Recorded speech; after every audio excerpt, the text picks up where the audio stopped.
They find somebody who actually did themselves start a pretty good practice. And they would come in and say, here's what I did.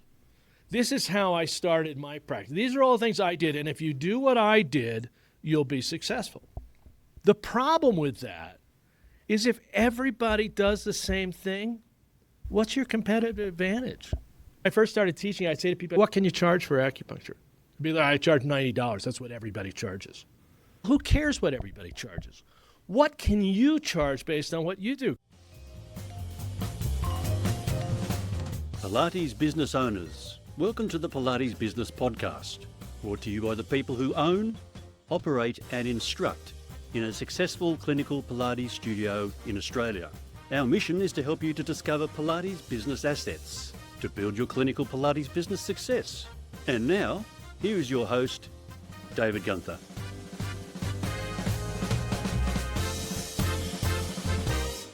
What makes somebody happily pay $4 for a bottle of water when there's one for 85 cents right next to it?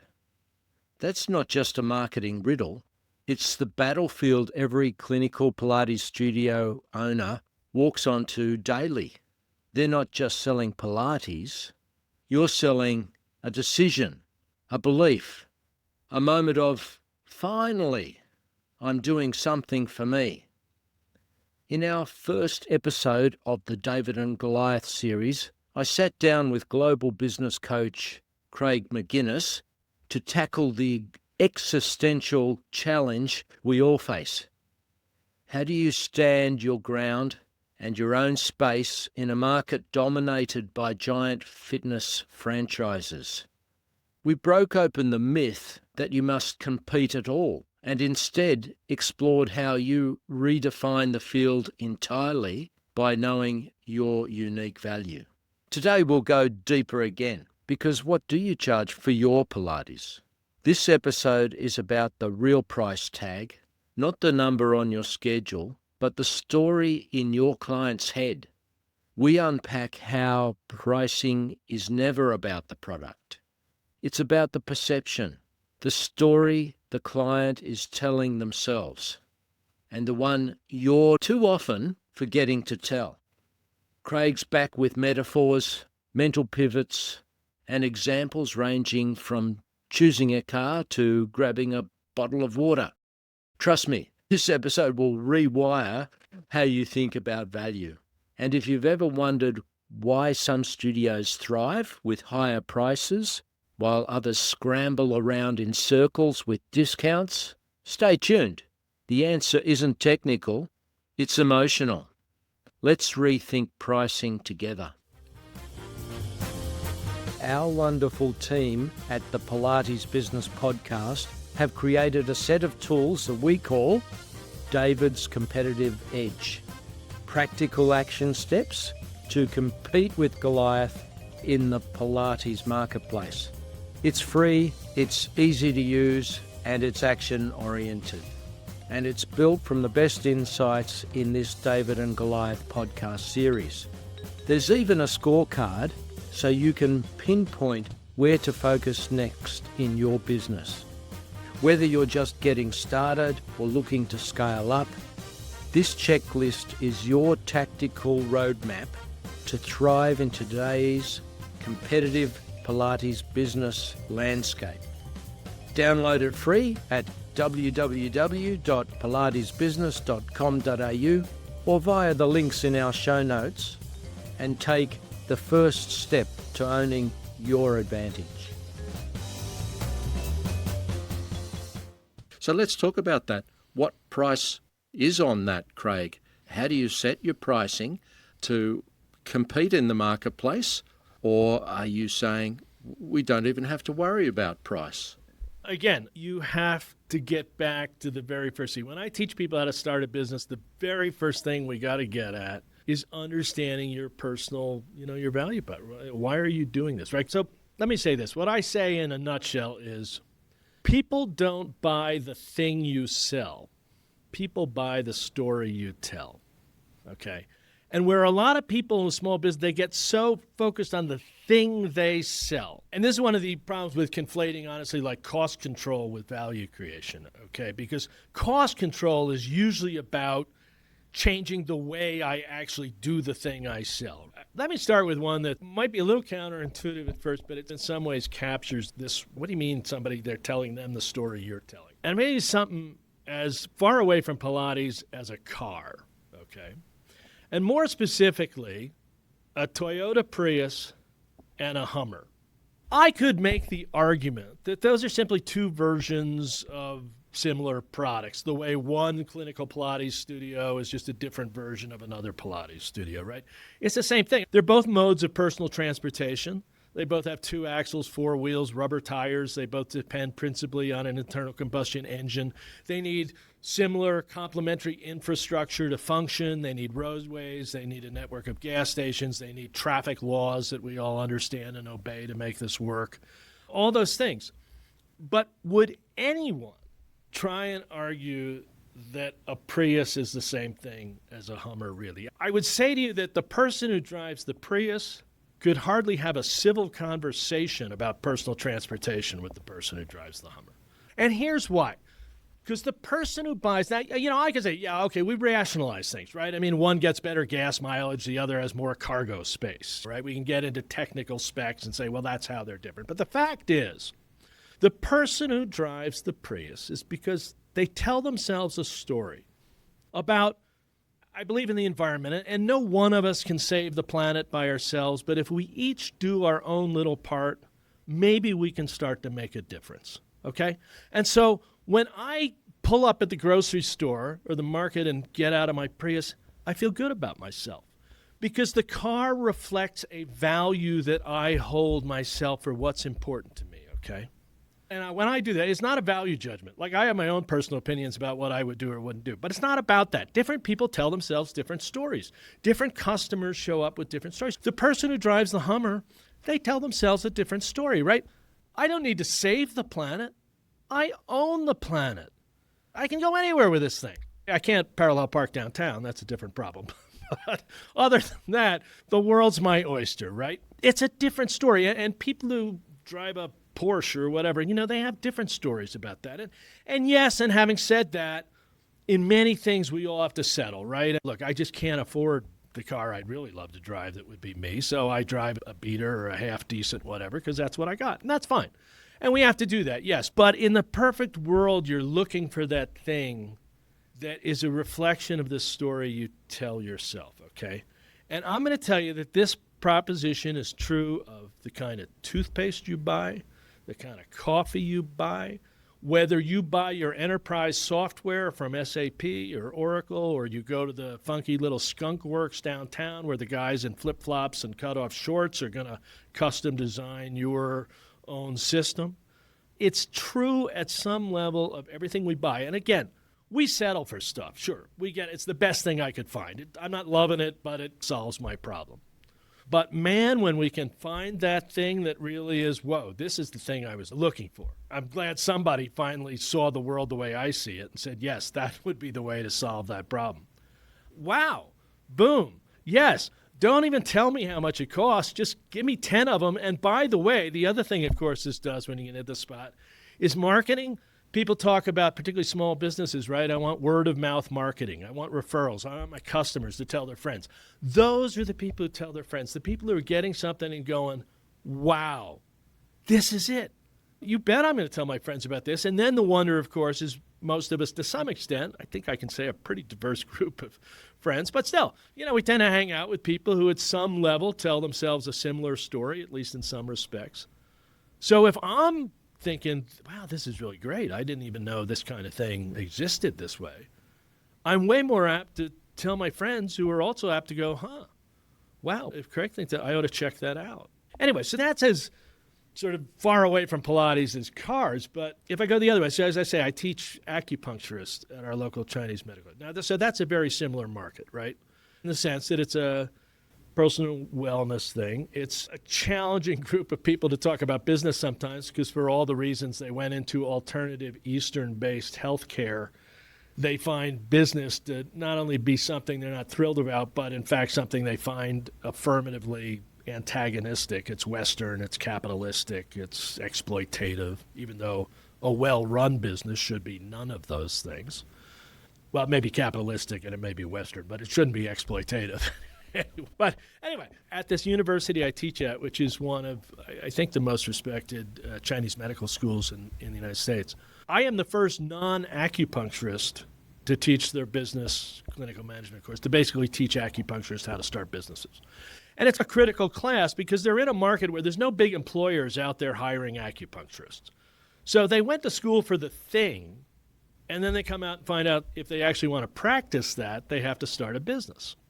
And the reason they always had acupuncturists do it is they had this idea that only an acupuncturist could teach other acupuncturists how you run a practice. But the problem is they find somebody who actually did themselves start a pretty good practice. And they would come in and say, here's what I did. This is how I started my practice. These are all the things I did. And if you do what I did, you'll be successful. The problem with that is if everybody does the same thing, what's your competitive advantage? I first started teaching, I'd say to people, what can you charge for acupuncture? I'd be like, I charge $90. That's what everybody charges. Who cares what everybody charges? What can you charge based on what you do? Because I had to get them back from the point that, look, again, it's not the thing you sell, right? Nobody wakes up in the morning and says, wow, I wish I could find somebody to stick needles in me. That would be really valuable, okay? It simply doesn't happen, right? No one thinks that sticking needles in me is valuable. But if you can use that as the modality by which you relieve my chronic pain, I understand that beyond relieving my chronic pain, that allows me to go home to my wife and kids in a whole different mood and a whole different headspace and a whole different perspective. And so what you're selling me is not acupuncture. You're selling me a chance to change my life, to be a better father and husband. That's valuable. Now, you happen to do it using needles. Other people may use a Pilates reformer. Other people may do some other mode. Great. But the point is, you need to understand that that's where the value is, right? And so I started to change all these people's perspective about what is it they do. And then so to your question about what do you charge, how does it fit? It's back to somebody may only be able to charge $90 if they're in a marketplace and given who their customers are and what they're trying to value. I worked with one woman whose whole point of it was to practice in a valley with a large immigrant population, a lot of people working day labor jobs. So just in terms of socioeconomic available thing, it's a lower price point, right? But that was their story. And man, those people loved her. And what they could pay, they'd be happy to pay, right? And then I worked with other people who were just in a whole other world in terms of who they were aiming for. And so they had a potential for a higher price point. But again, to hit the people who are like, if you're going to do that for me, and I actually experienced that, which then becomes it's got to be authentic. You actually have to deliver on your value proposition. You can't just say it. Then, the sky's the limit. I don't know. I don't even look at the bill. I just give you my credit card. I pay it. I come back next week because I'm just so thrilled about the differences. That's an example that relates a little more to this. You can see it in any product there is as to how this works. Can I tell you one more story about something that at first sounds really generic? Absolutely. And yet has huge price point? Help the team at the Pilates Business Podcast keep improving and delivering this important information. Follow the show on your favourite podcast platform and recommend it to other clinical Pilates business owners. So I usually, being I think a reasonably good citizen of the world, use a refillable water bottle for water. I don't like to buy plastic bottles if I can help it, or any other kind of bottle. But every now and then, you get out, you're about, you forget, it's a hot day, you run around, you don't have time. So I was out one day and I realized I didn't have my water bottle. I was getting thirsty.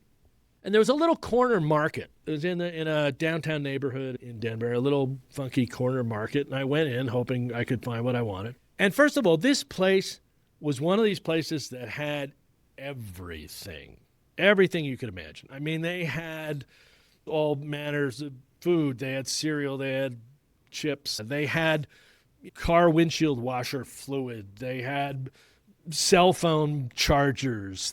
They had everything you can imagine. They had oil, they had everything. They had a big refrigerator case, and in that they had beer and energy drinks and water. Okay, so first of all, this is a relatively little small corner market that has so much stuff. You would think that as a business strategy, space would be at a premium, right? Like they'd be really sensitive to how many inventory items they stock at any one time. So I go to the water case, and there in front of me is an entire door, and there are at least 8 different brands of bottled water in roughly the same size bottles. But then even more remarkably, these 8 bottles of water ranged in price from 85 cents to over $4. So here's 8 different products, the same thing, frankly, in a space I can look at them all side by side, and the competitive price environment ranges from 85 cents to $4. Now, you know, why is that? Okay, well, here's why. Okay, so the cheap one was truly a generic bottled water, right? It was called something like Pure Life. There was like nothing on the label other than barely a label. But it was 85 cents, right? So if all I want is, I don't care, it's wet, it's water, my God, yes, fine, take it, boom. Great, that's for me, right? Another one was Dasani water. Okay, that's Coca-Cola's bottled water, right?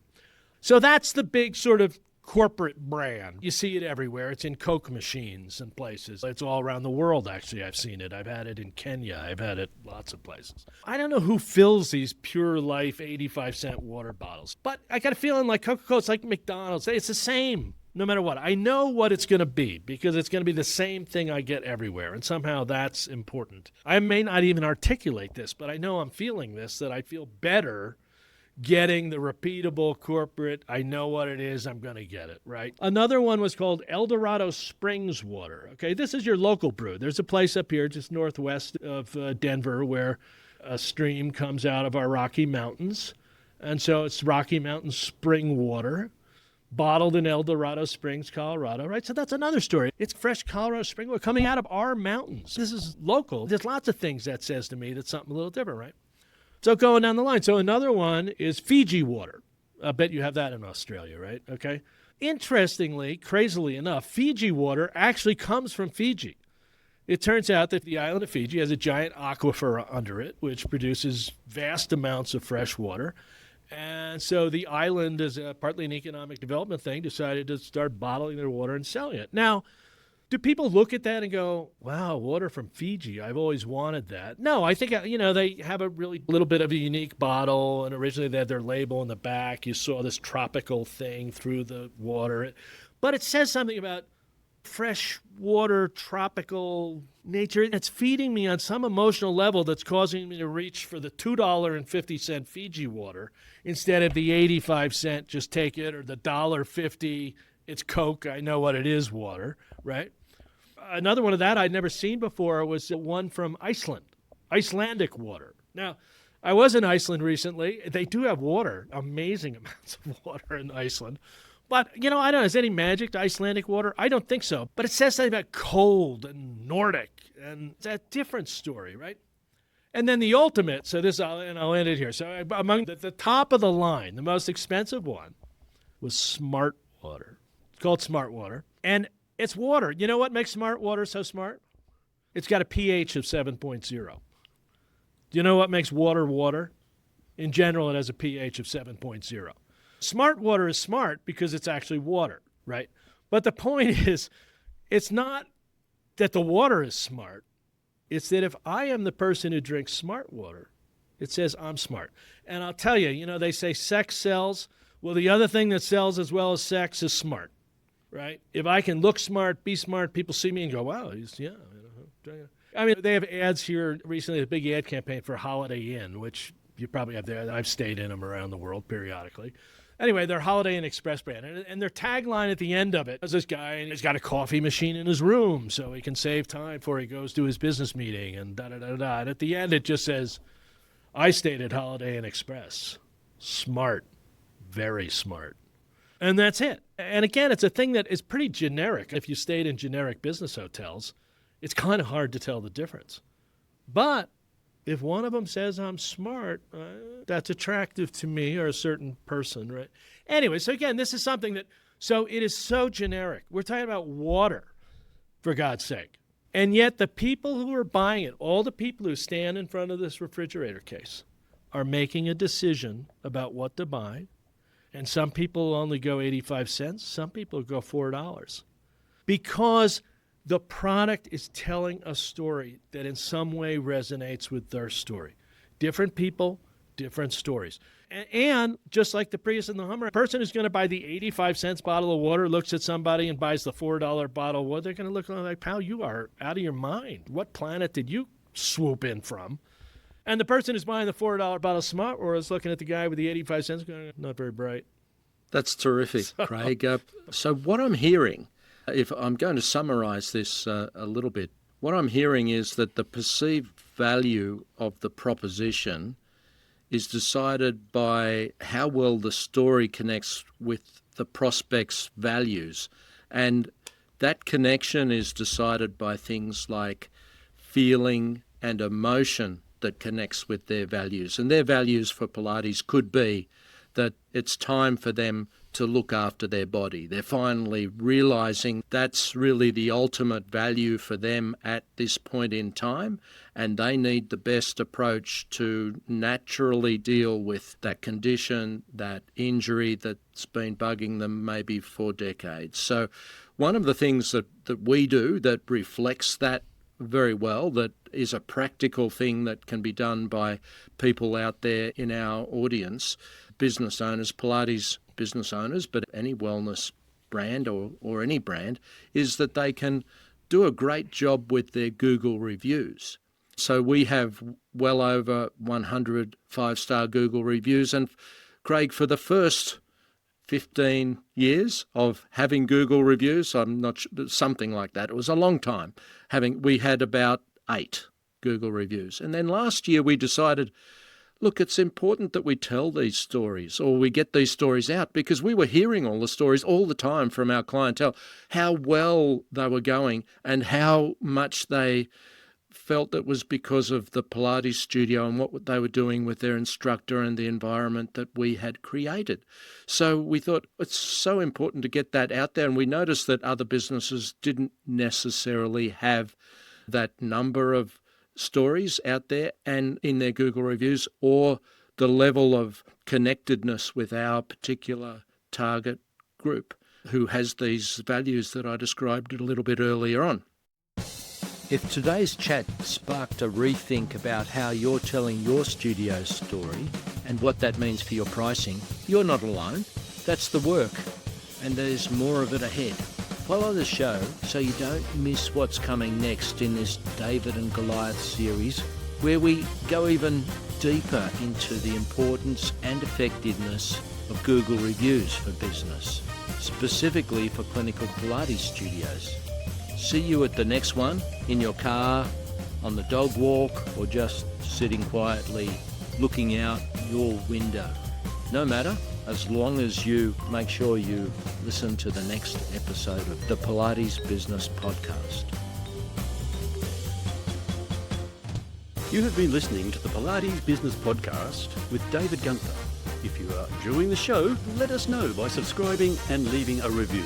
For more information, or if you have any Pilates business questions, visit www.pilatesbusiness.com.au.